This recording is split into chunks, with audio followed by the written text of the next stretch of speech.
Matthew had been living on the dusty Arizona plains for almost half a year, working as a ranch hand for the Carson family.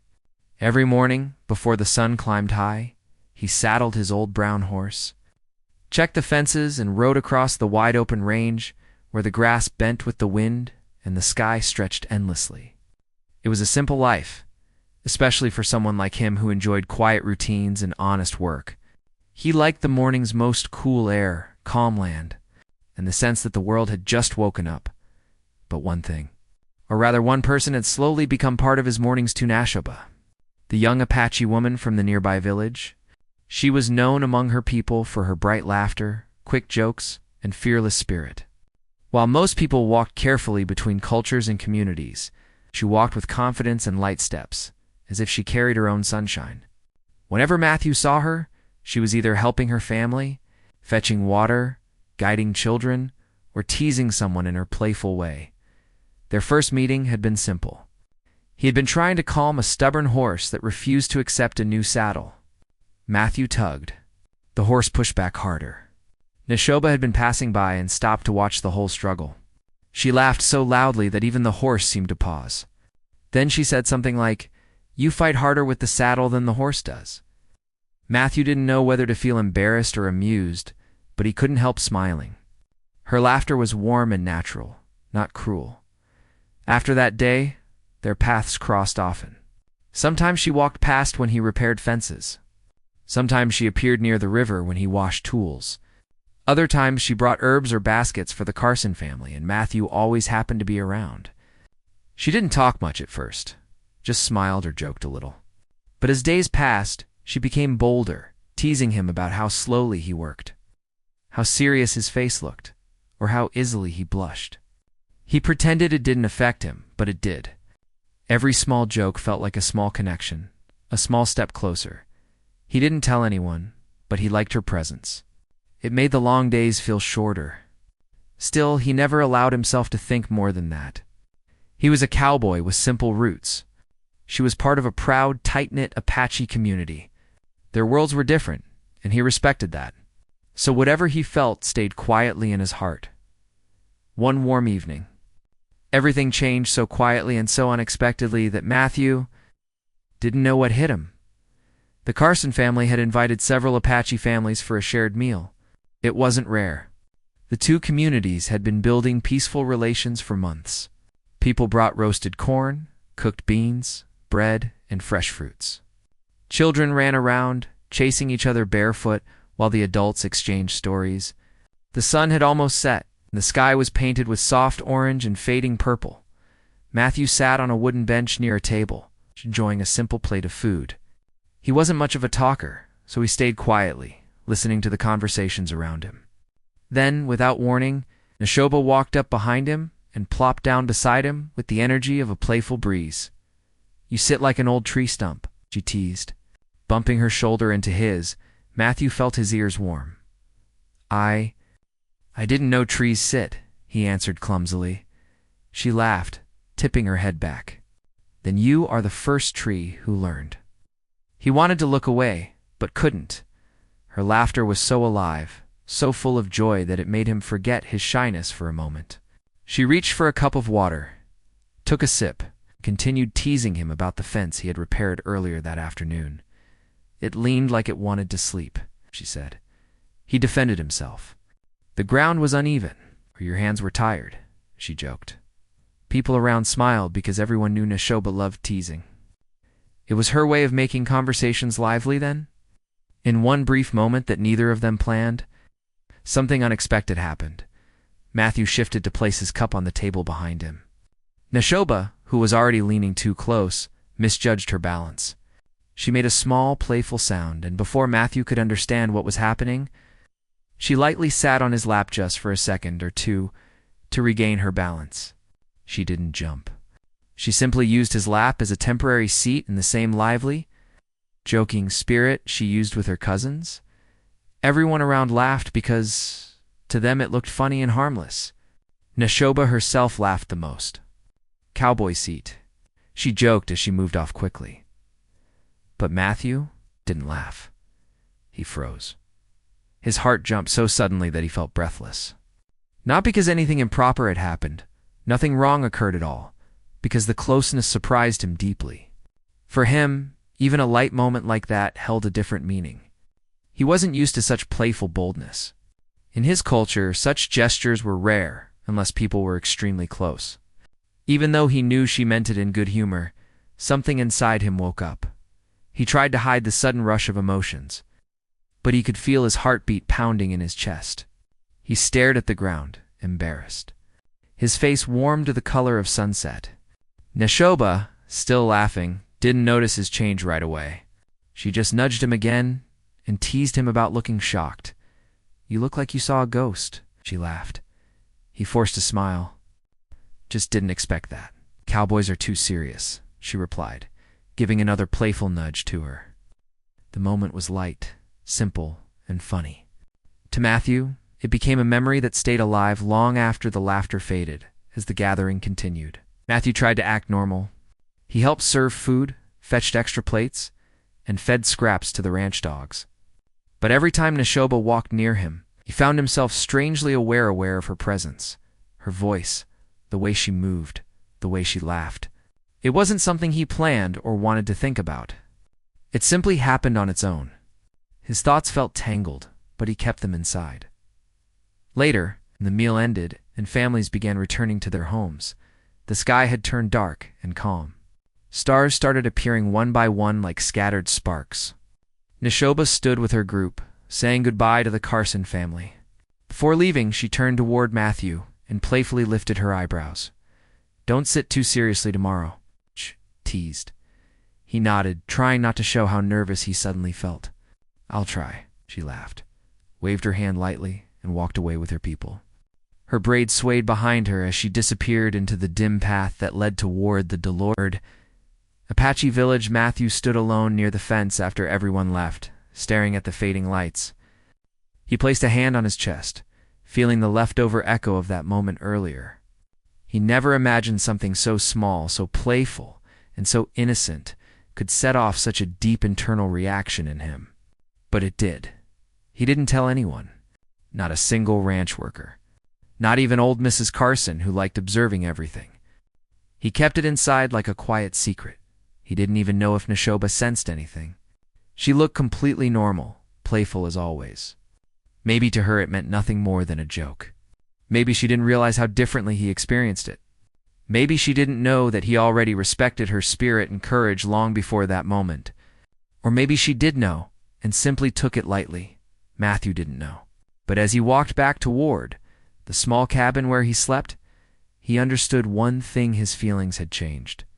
Not in a dramatic or rushed way, but in a quiet, sincere way that made his heart feel full and confused at the same time. He wasn't sure what would come next. He only knew that a simple, playful gesture from an Apache woman had shaken something inside him, something he had tried to keep still for months. And now that it had awakened, he couldn't push it away. Tomorrow would come, and he would see her again. And he wasn't ready. Not at all. But he also couldn't deny that he wanted to see her more than before, more than he could admit. Matthew woke up before sunrise the next morning, just as he always did. But this time his mind felt louder than the chirping birds outside his cabin. He sat on the edge of his bed, rubbing his eyes, trying to shake off the unusual nervousness in his chest.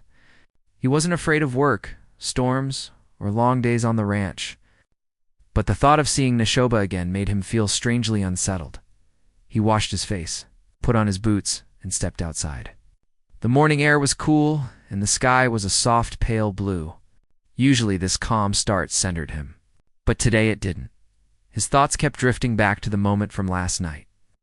The brief second when Neshoba had landed on his lap without meaning anything serious by it. He knew it was playful. He knew it was innocent. But to him it had opened something deeper. He wasn't sure how to act now. He saddled his horse and rode toward the far fences, hoping work would clear his mind. But the horse seemed to sense his distracted mood because it walked slower than usual, as if giving him time to think. Matthew took a deep breath and tried to focus on the open land around him. The sun slowly rose behind the hills, painting the plains with warm light. Birds flew overhead. The wind carried the fresh smell of grass. By the time he reached the broken fence line, he finally felt calm enough to work. He gathered tools from his saddlebag, hammered new nails into the posts, and replaced old wire. For a while, it worked.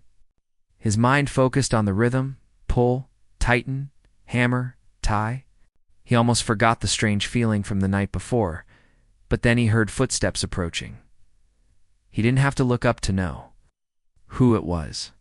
Neshoba had a very distinct way of walking, confident, light, and quick, like someone who trusted the earth beneath every step.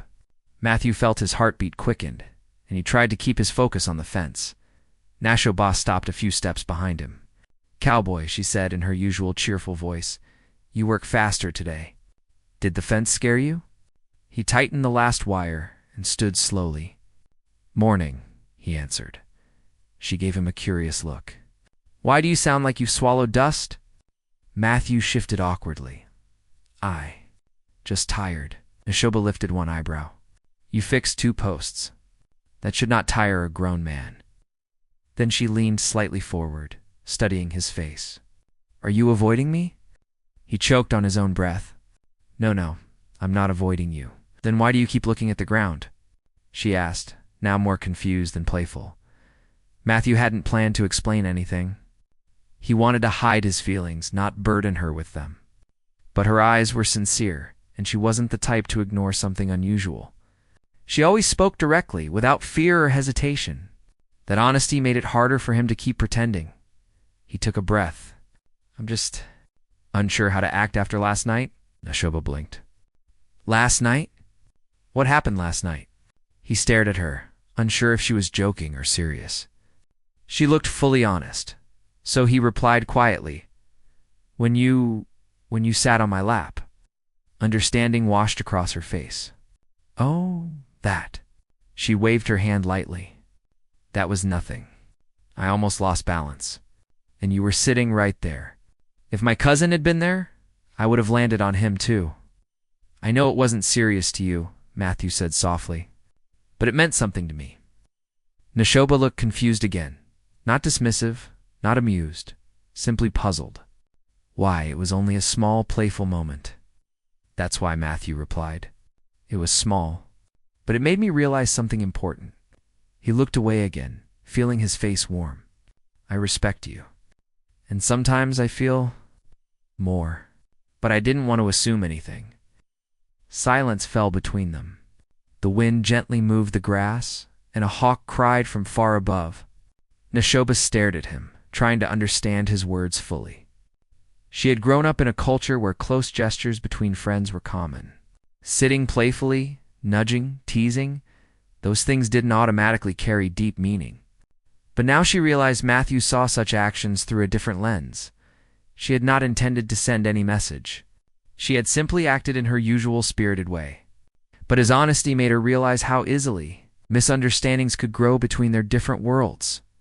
She stepped closer. "Matthew, I didn't know it would affect you so much.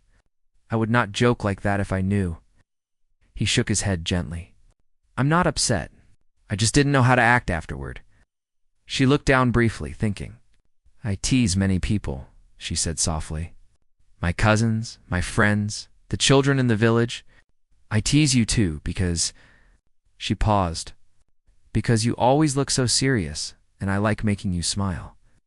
Matthew's heart thumped once, hard. He didn't know she paid attention to his mood that much. Nasa continued, her voice gentler now, "But I didn't think my teasing could awaken strong feelings. I didn't realize you cared like that." Matthew looked at her finally. "I do," he admitted, "but I'm not asking anything from you. I just needed you to understand." She studied him again, but this time there was no confusion, only thoughtfulness. Her expression changed from playful to serious, something he rarely saw. It surprised him, but it also gave him comfort. She wasn't laughing at him. She wasn't brushing it off. She was listening. "I understand now," she said quietly. "And I'm sorry I didn't see it before." "Don't have to be sorry," Matthew said quickly. "You didn't do anything wrong." She nodded, appreciating his honesty. "You didn't do anything wrong either." Another silence settled, but it felt calmer than before. Neshoba walked past him and sat on an old fallen log nearby. Come here, she said, patting the space beside her. We should talk so we do not misunderstand each other again. Matthew hesitated, then slowly sat beside her. The distance between them was respectful, but close enough that he could hear her gentle breathing. She spoke first. When I tease someone, it is not always because I like them in a special way. Sometimes it is just my nature. But, she paused, choosing her words carefully, but you are not like others. You take things deeply. You feel quietly but strongly. I see that now. Matthew listened without interrupting. She continued, Last night was a small thing for me, but not for you. So I must respect that. I do not want to play with your feelings. That would be unfair. Matthew nodded quietly. I don't want you to stop being yourself. I just didn't want to misunderstand your actions. I know, she replied. That is why I want to be clear. For the first time since the moment happened, Matthew felt relief. Not because he got what he wanted, but because she understood him. Truly understood him. After a long, thoughtful pause, Neshoba asked softly, Matthew, are you afraid I will pull away now? He looked at her honestly. A little, she shook her head. I'm not leaving. You are my friend. I do not lose friends over mistakes. She smiled slightly, not playfully this time, but warmly. I just have to learn how to joke without confusing you. He laughed quietly. I don't think you can stop joking, she grinned. Maybe not, but I can joke gently. They both laughed softly, easing the tension that had weighed on them since morning. For the next hour, they talked calmly about their cultures, their habits, the meanings behind gestures, and the importance of understanding. Neshoba shared stories of her family and her village traditions, explaining how laughter was a part of daily life. Matthew shared stories of ranch work and how he grew up in a quieter, more reserved manner. Their differences didn't push them apart. Instead, they helped them understand each other better. By noon, they felt lighter. Before leaving, Neshoba stood and looked at him with a thoughtful expression. Matthew, she said softly, your feelings are real. I respect that. I need time to think about my own feelings too. I don't know what they mean yet, he nodded, appreciating her honesty more than anything else. I'm not in a hurry. She smiled gently. Good then, joking lightly in a safe way, she added, but do not sit like a sad tree stump tomorrow. He laughed. I'll try. She waved and walked away toward her village, moving with her usual confident steps. But her mind clearly deep in thought. Matthew watched her go. Not with confusion this time, but with quiet hope. They hadn't made any promises. They hadn't rushed anything. But they had spoken truthfully, and that was more important than anything else. As he returned to his horse, he realized something new. This story between them wasn't ending.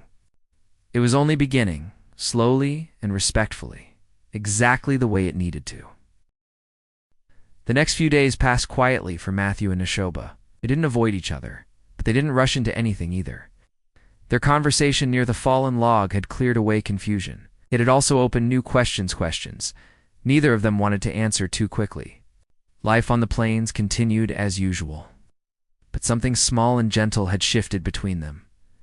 Matthew still woke before sunrise each morning, still saddled his horse, checked the fences, and carried out the same tasks he always had.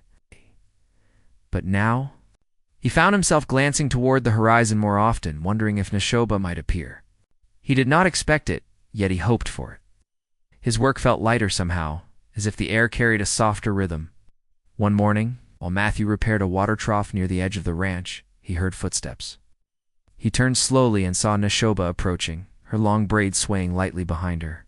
She wasn't smiling in her usual playful way. Instead, she walked with a calm expression, as though she had something important on her mind.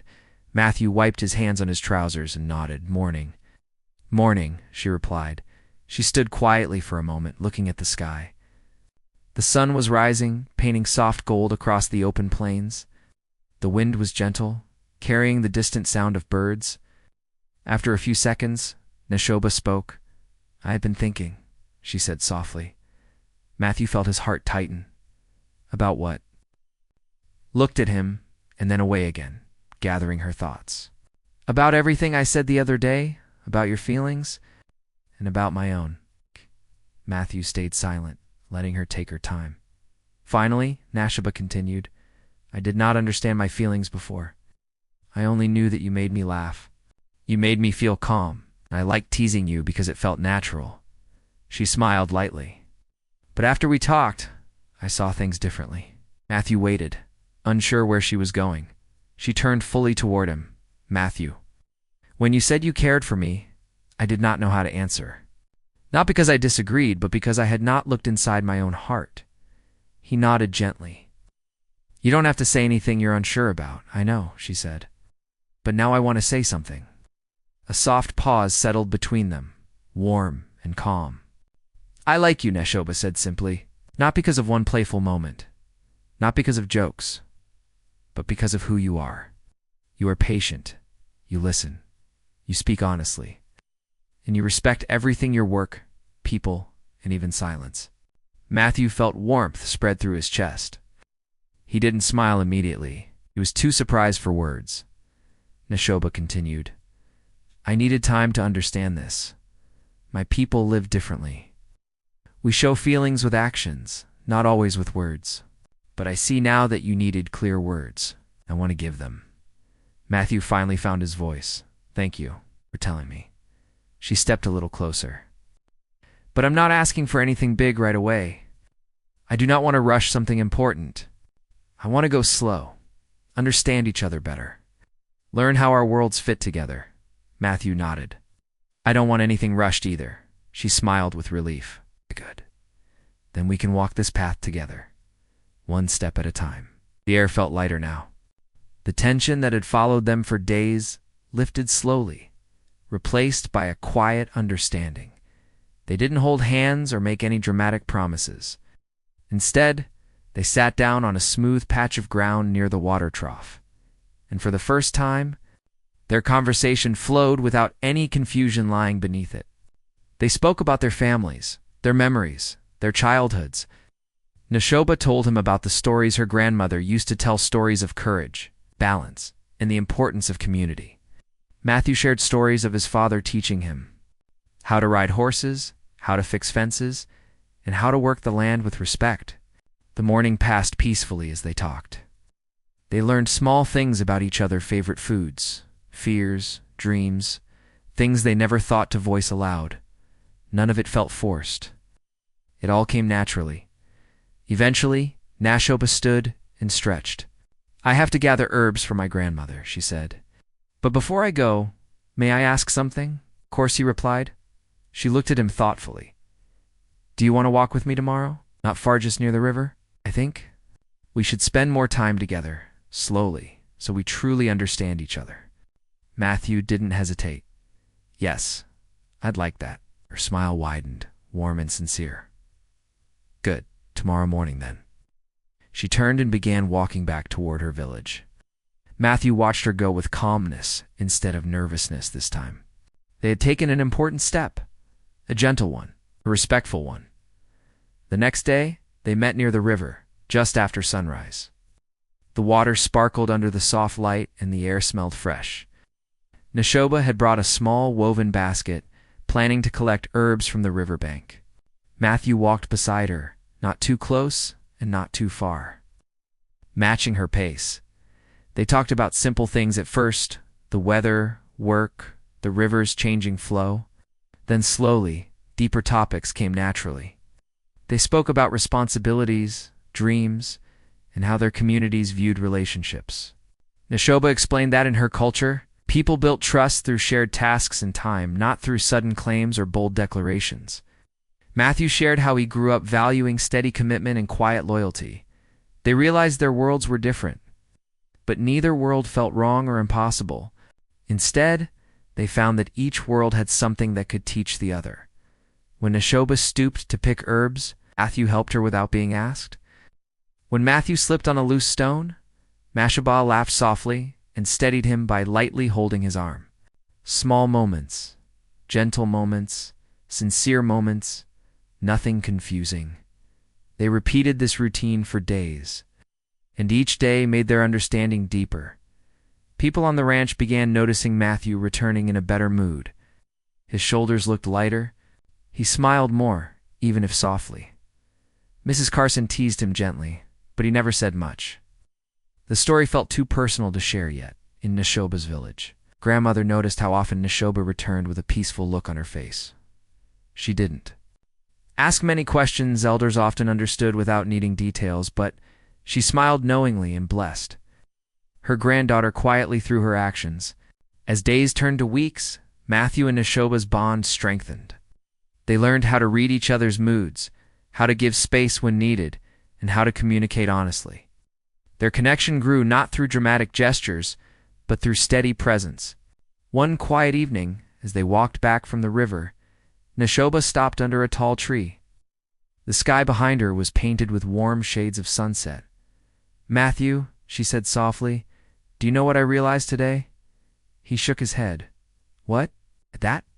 The day I sat on your lap by accident. I didn't set off something bad." She smiled slowly. "I set off something good, something honest." Matthew felt warmth spread inside him again. "Think so too." She looked up at him, her expression gentle.